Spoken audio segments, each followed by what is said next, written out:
जो तनावग्रस्त है, एंग्शियस है, स्ट्रेस्ड है, उसकी जिंदगी में तनाव और चिंता और मनोविकार लगातार है। बस वो कुछ मौकों पर उघड़ जाता है, प्रदर्शित हो जाता है।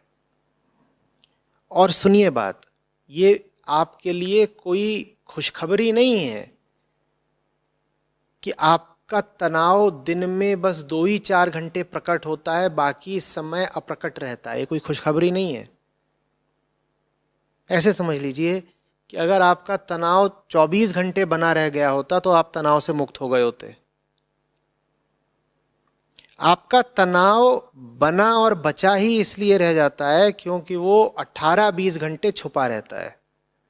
अगर वो 24 घंटे अपनी उपस्थिति दर्ज कराने लगे तो आप उससे आजाद हो जाएंगे, क्योंकि जी नहीं पाएंगे आजाद हुए बिना। बात समझ में आ रही है? हम गलत जीवन जी ही इसीलिए पाते हैं क्योंकि गलत जीवन का दुष्परिणाम लगातार नहीं अपना अनुभव कराता। अगर कोई ऐसी व्यवस्था हो पाती कि जो गलत जीवन जी रहे हैं उनको उसी समय तत्काल अपनी गलती का फल मिल जाता, तो गलतियां होनी ही बंद हो जाती। ये दुनिया का खेल, ये सब मायावी कार्यक्रम चल ही इसलिए रहा है क्योंकि गलती करके भी हम सुख पाते हैं। यही तो दुनिया के मध्य में ठुकी हुई कील है। इसी के इर्द गिर्द तो दुनिया नाच रही है। इसी चीज ने तो दुनिया का समीकरण पूरा बिगाड़ रखा है कि तुम एकदम गलत काम करके, एकदम निकृष्ट काम करके भी सुख पाते हो। अगर ऐसा हो पाता कि गलत काम करोगे तत्काल दुख मिलेगा तो गलती करता कौन? लेकिन ऐसा नहीं होता। और हमें और ज्यादा भ्रमित करने के लिए एक चीज और होती है। आप बिल्कुल सही काम करके भी दुख पा सकते हो। अगर ऐसी व्यवस्था होती कि सही काम करोगे तो अनिवार्यतः सुख ही मिलेगा, तो सब सही ही काम करते। तो हमें यह लगता है कि हमने जो करा, अंजाम उससे बिल्कुल भी संबंधित नहीं था। घटिया काम करा और अंजाम क्या मिला? बहुत बढ़िया। चोरी की लेकिन देखो कितने पैसे आ गए। घटिया काम किया, सुख मिला। माया समय बन के खड़ी है, माया काल बनकर खड़ी है। निश्चित रूप से जो तुमने करा है वो काम घटिया है तो उसका अंजाम भी घटिया होगा, पर समय लग सकता है उसके अनुभव में। सजा मिलेगी, सजा तय हो गई। जिस क्षण तुमने गलत काम किया उसी क्षण सजा तय हो गई, लेकिन तुम सजा का अनुभव करोगे उसमें अभी समय लगेगा। ये समय ही हमें धोखा दे जाता है। हमें लगता है कि अरे सजा तो मिली ही नहीं। सजा मिलेगी, समय लगाकर मिलेगी। और अगर तुम थोड़े संवेदनशील आदमी हो तो समय कम लगेगा, तुम जल्दी समझ जाओगे कि सजा मिल गई है। तुम जितने ज्यादा मोटी चमड़ी के आदमी हो तुम्हें उस सजा का अनुभव करने में उतना ज्यादा समय लगेगा। लेकिन फिर मोटी चमड़ी का होना अपने आप में एक सजा है। तो बताओ सजा देर से मिली कि जल्दी मिल गई? बात समझ में आ रही है?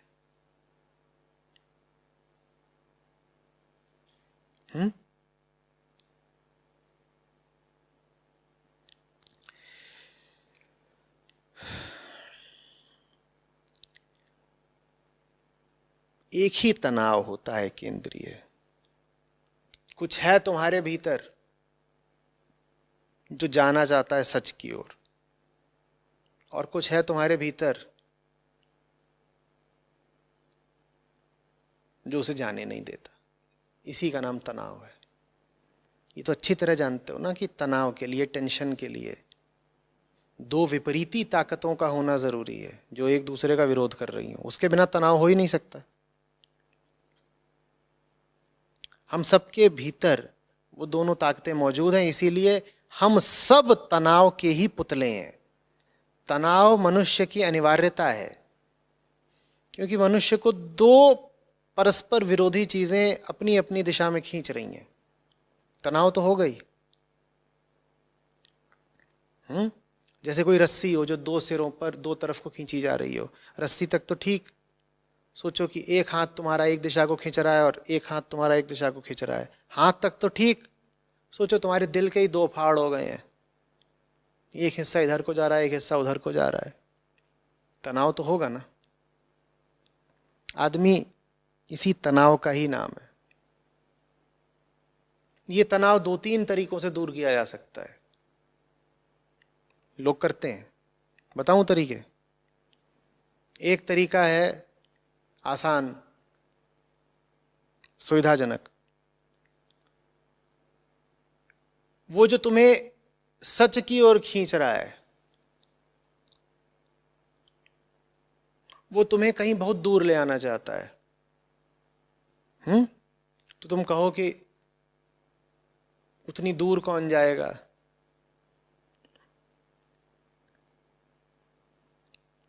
तुम अपने जीवन में उसी ताकत को जीत जाने दो जो तुम्हें तुम्हारे बहुत करीब के झूठ से बांध रही है।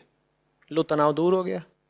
सच और झूठ की लड़ाई हो रही थी, तुमने झूठ को जिता दिया, अब कोई तनाव नहीं। तनाव के लिए दो का होना जरूरी है, एक को तुमने मिटा दिया, अब कोई तनाव नहीं। और झूठ को जिताना ज्यादा सरल है। क्यों? सच दूर का है, झूठ करीब का है। सच कमाना पड़ता है, झूठ हम लेकर पैदा होते हैं। सच अविश्वसनीय है, सच अकल्पनीय है, सच अप्रत्याशित है, सच अदृश्य है। झूठ, झूठ सामने का है, झूठ प्रकट है, झूठ सप्रमाण है, सच अप्रमेय है। झूठ को जिताने के लिए हमारे पास कई तरीके के तर्क हैं और सच सब तर्कों से परे है। तो झूठ को जिताना ज्यादा आसान है। तुम अपनी जिंदगी में झूठ को जिता दो, तनाव कम हो जाएगा। ज्यादातर लोग यही तरीका निकालते हैं। तुम देखते नहीं हो कितने ही घूम रहे होते हैं, वो ठट्ठे मार रहे हैं और हा हा हा कर रहे हैं और बिल्कुल सुख विभोर लग रहे हैं, देखे हैं ना लोग। और तुम्हें पता है कि ये आदमी एकदम सड़ी गली जिंदगी जीता है, तुम्हें पता है कि एकदम दुष्ट दुरात्मा है। तुम जानते हो कि इस आदमी के अंतर जगत में सड़ांध भरी हुई है, एकदम घटिया जिंदगी जीता है ये, लेकिन फिर भी उसके गाल लाल हैं, उसकी खाल चमक रही है, वो अपनी तोंद पर बार बार हाथ मारकर ठट्ठा मारता है, वो हंसता है जोर जोर से, उसके पास सब तरह की सुख सुविधाएं हैं, वो आत्मविश्वास से भरपूर है, वो दूसरों को भी ज्ञान बांटता फिरता है। एक ये तरीका है सुख अर्जित करने का। तुम अपनी जिंदगी से सच को बिल्कुल ही प्रतिबंधित कर दो, तनाव मिट जाएगा। तुम अपनी जिंदगी से सच को एकदम साफ कर दो। 1% सच नहीं चाहिए जीवन में, पूरा मैं झूठ की तरफ ही जीऊंगा, तनाव मिट जाएगा।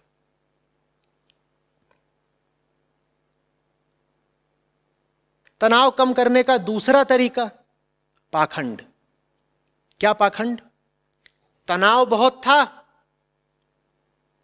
दो चीजें थी तुम्हें जो दो दिशाओं में खींच रही थी, तुमने अपने आप को आधा आधा बांट दिया। तुमने आधा इसको दे दिया, आधा उसको दे दिया, तनाव नहीं रहेगा ना। किसी रस्सी के दोनों सिरों को खींचा जा रहा है, उस रस्सी को ही बीच से काट दो, अब तनाव बचेगा? यह तरीका भी बहुत लोग आजमाते हैं, यह तरीका पाखंड का है। कैसे? वो आधे सच के हो जाते हैं और आधे झूठ के हो जाते हैं। वो सुबह सुबह बैठ करके ध्यान लगाते हैं, क्रिया करते हैं, न जाने किस किस तरह के पाखंड करते हैं, और उसके बाद जा करके दुकान में बाजार में तमाम तरह के कांड करते हैं। वो 9 दुर्गा के दिनों में कहते हैं इन दिनों हम चिकन मटन नहीं खाएंगे, और उसके बाद वो, ये पाखंड का तरीका है। आधे आधे बट जाओ, आधे आधे बट जाओ। दफ्तर अगर घूस लेने भी जा रहे हो तो दही शक्कर खा के जाओ। क्या कर रहे, अरे पतिदेव दफ्तर के लिए निकल रहे हैं, इन्हें दही शक्कर चटाना है, और इस दफ्तर में आके करेंगे क्या, घूस खाएंगे। ये पाखंड कि एक तरफ धार्मिक भी कहला रहे हैं और दूसरी तरफ सारे पाप भी करे जा रहे हैं। ये तरीका भी बहुत लोग आजमाते हैं। इस तरीके के फायदे ये हैं कि तुम बच जाते हो अपनी नजरों में राक्षस होने से। ये जो दूसरा तरीका है ये इस मामले में ज्यादा उपयोगी है। तुम अब अपने आप को सम्माननीय बोल सकते हो। तुम साल में 1-2 बार मंदिर हो आते हो, तुम 1-आध बार तीर्थ भी कराते हो, तुम जाके किसी मंदिर में चंदा दे आते हो, तो तुमने अपने जीवन का कुछ हिस्सा सत्य को, धर्म को दे रखा है, और अपने जीवन का बाकी हिस्सा तुमने दे रखा है भूख। अब तनाव नहीं रहेगा, अब तुम खुश हो। तुम कहते हो मैं करता हूंगा बहुत काली करतूतें, मैं ध्यान भी तो लगाता हूं, मैं पूरे हफ्ते नारकीय जीवन जीता हूंगा, मैं हर शनिवार मंदिर भी तो जाता हूं, मेरे मन में तमाम तरह की विकृतियां होंगी, मलिनताएं होंगी, लेकिन मैं सब धार्मिक रस्मों और रिवाजों का पालन तो करता हूं। ऐसे बहुत लोग मिलेंगे तुम्हें, और ये लोग अपनी ही नजरों में खूब बढ़े चढ़े होते हैं। ये मानेंगे ही नहीं कि इन्होंने भीतर एक पाखंड रच रखा है। तो मैं 2 तरीके बताए तनाव कम करने के। अब तीसरा तरीका तनाव कम करने का। अब ये कोई तरीका है ही नहीं, ये तो इतनी सीधी सहज बात है कि इसको मैं तरीका क्या बोलूं। कुछ समझे क्या?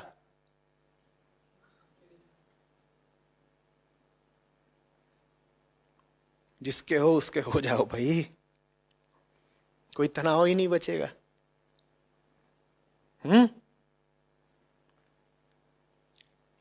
मनमस्त हुआ, अब क्यों बोले। तीसरा तरीका ये तनाव कम करने का, ये सबसे सहज तरीका है, पर बुद्धि तुम्हारी भ्रष्ट हो तो तुमको ये सबसे कठिन तरीका लगता है, सबसे महंगा, जबकि है ये सबसे आसान। बाकी दोनों तरीके तुमको खूब सुहाएंगे।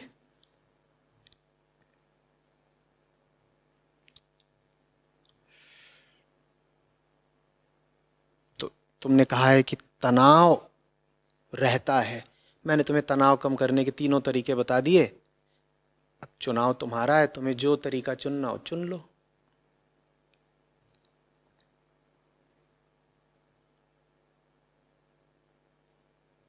समझ में आ रही है बात कुछ?